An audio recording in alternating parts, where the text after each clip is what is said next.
Welcome to another edition of Taking Stock for the week ending the 31st of January 2025. I'm Kien, Trinh, Head of Research at Stock Doctor, and joining me today is our equities analyst, Charlie Song, to stream to you all things share market.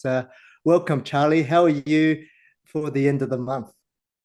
Yeah, good, thanks, Ken. We're heading into the busy part of reporting season, so there's a lot of news to talk about. Yeah, I look forward to seeing your analysis, Charlie. And there's going to be a few star stock changes, definitely. But before we get started, just a quick yet important reminder that the information we provide today is of a generic nature and shouldn't be taken as personal advice. Remember, shares are volatile, so any past performance figures shouldn't be relied upon as a guide for future performance. Well, Charlie, another positive week in the share markets with the All Ords Index trading back close to its record highs. Initially, markets were rocked by the emergence of this Chinese AI startup, DeepSeek, with models which could potentially rival the performance of existing AI systems such as ChatGPT, but at a fraction of the cost. And so this development led to significant volatility across the technology sector, especially across those US stocks like Nvidia, Alphabet, and Microsoft. And these fears also spread to the Australian market early in the week with AI-related stocks, including data center firms, NextDC, Goodman Group, Digico, as well as cloud network business, Megaport, and firms like Life360 and AI processing software designer, BrainChip, all quite volatile early in the week. Yeah, fortunately, there were only a small number of AI-driven stocks in the Australian market, and hence losses were limited. The banks were companies that performed relatively well over the week. Technology and property stocks were also recovered after Australia's underlying annual inflation rate dropped to 3.2%, the lowest in 3 years, prompting increasing expectations that the RBA would cut interest rates in February. Yeah, very interesting, Charlie. And we'll touch on the relationship between interest rates and some of those stocks, tech stocks, later in this episode. But it's been a busy period for resources with the release of their quarterly results. And this week, two of our gold producers, Perseus Mining and Capricorn Metals, they updated the market on their production figures for the December quarter. Can you provide some insights into this?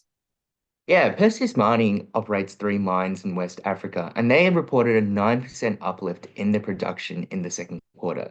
That beat market expectations by about 4%, and this has contributed to the positive earnings revisions under Golden Rule 3. They announced production guidance in line with market expectations, although full year production is expected to be 5% lower than last year. Operating costs are expected to rise by 20% year on year due to a large waste stripping program at their Ivory Coast operations. Yeah, and just to clarify for our investors, waste stripping, that is the process of removing rock and soil from the open pit mine in order to access the gold underneath. So investors are bypassing this issue at this stage, believing it's just a once-off event. Meanwhile, I noticed that Capricorn Metals, they hit their production target and are on track to achieve their financial year 25 production guidance as well, which are flat on the previous year. Yeah, and that's a positive development. Capricorn is benefiting from a strong gold price, having removed the gold hedge partially last year.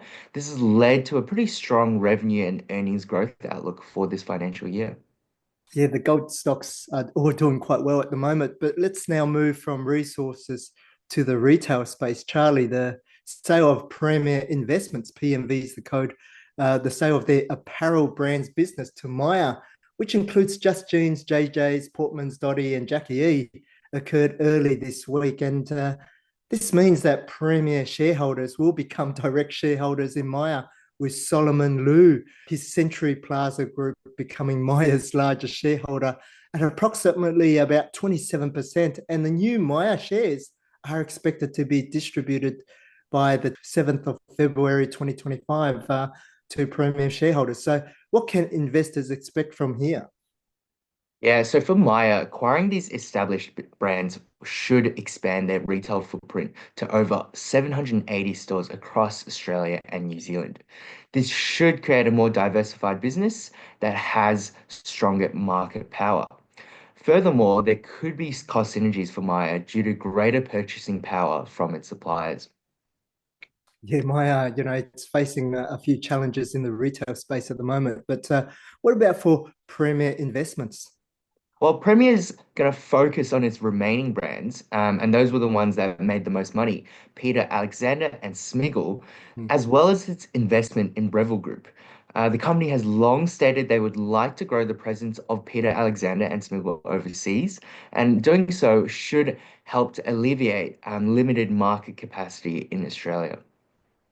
Okay, so that makes sense. But Premier is divesting some brands, but it gains significant influence in Myer as well, which is positive. It seems like it's quite a strategic move for both parties, but we need to wait for the full year financials to flow through into Stock Doctor as separate entities before we make a decision on these stocks. Yeah, and it was interesting to see how the share price of Premium Investments rose, while the share price of Myer has dropped significantly following the merger. Investors do appear to be more optimistic on Premium Investments and its possibly higher quality brands, with their businesses having more scope for international growth and higher margins than those from Myer.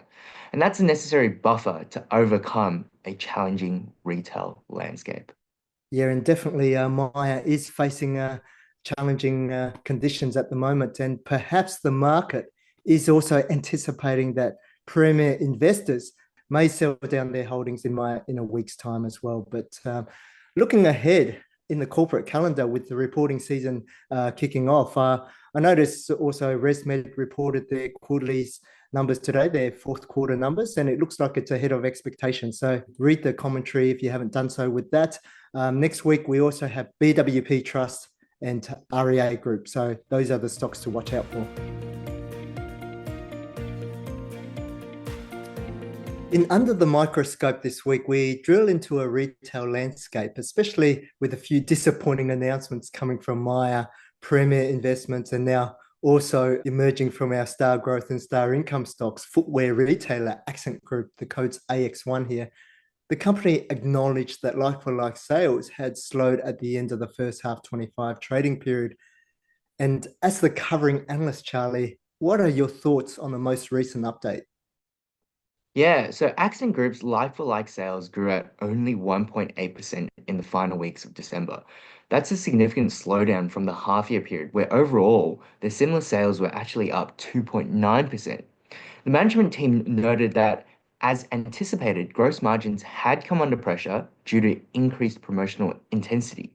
And despite these headwinds, Accent Group's earning guidance for the first half period of the financial year 25 is still broadly in line with expectations. Yeah, very interesting. They were able to kind of maintain their earnings guidance despite challenging conditions. And this moderation in sales appears to be consistent across the retail space, where both Myer and Premier Investments, they also alluded to the weaker Christmas and Boxing Day period as well. And the share price for Accent Group did take a beating, falling close to 8% on the day of the announcement, Charlie. Yeah, and the recent sell-off in the stock does reflect greater uncertainty with regards to the outlook on organic growth and gross margins. We do expect negative earnings revisions to flow through following this announcement to Golden Rule 3.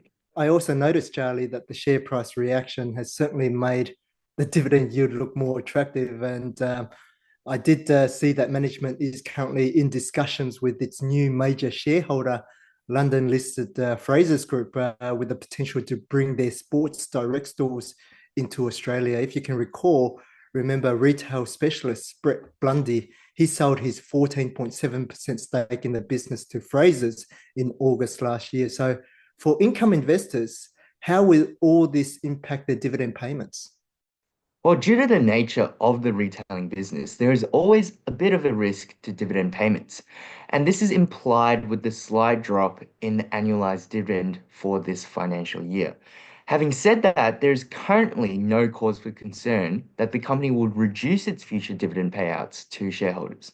As mentioned before, the concerns are more to do with Accent's runway of growth going forward rather than due to a reversal in its current base of earnings. Yeah, and the risks are certainly increasing for the retailers like Accent Group. So we wouldn't expect the share price to recover anytime soon here. But to longer term, we do think the business has good potential with a highly strategic CEO who has a history of steering the business towards more popular, exclusive fashion trends as well. Yeah, for those who are concerned about competitive risks within the retail sector, we do prefer companies that have higher barriers to entry and have low expectations relative to their sector peers.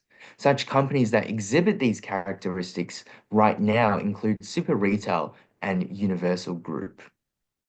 Yeah, the share price for those companies don't look too expensive there. But I also like Star Growth Stocks, Breville Group, Charlie, and also Wesfarmers, who both have a very strong management team with a more resilient earnings profile despite the weak consumer spending environment. For instance, you've got Breville, which could potentially benefit from this rocketing prices of coffee beans, which may lead to more consumers making home coffees and buying their machines at home. Meanwhile, earnings for Wesfarmers should be supported as consumers move towards more value products within Kmart and Bunnings as well.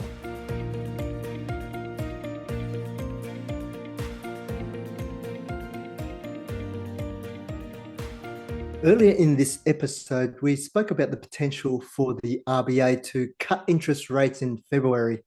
And the sectors that stand to benefit include retail and the highly geared businesses like REITs, utilities, and infrastructure. But what isn't so obvious is the sensitivity of growth stocks such as tech companies to interest rates. So, an interesting question this week is, why do technology stocks benefit from declining interest rate expectations?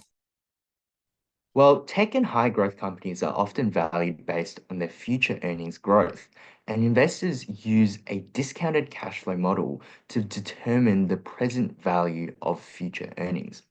The present value formula is shown on the screen, as you can see. The cash flow for each future year is discounted using the expected interest rate, often referred to as the discount rate.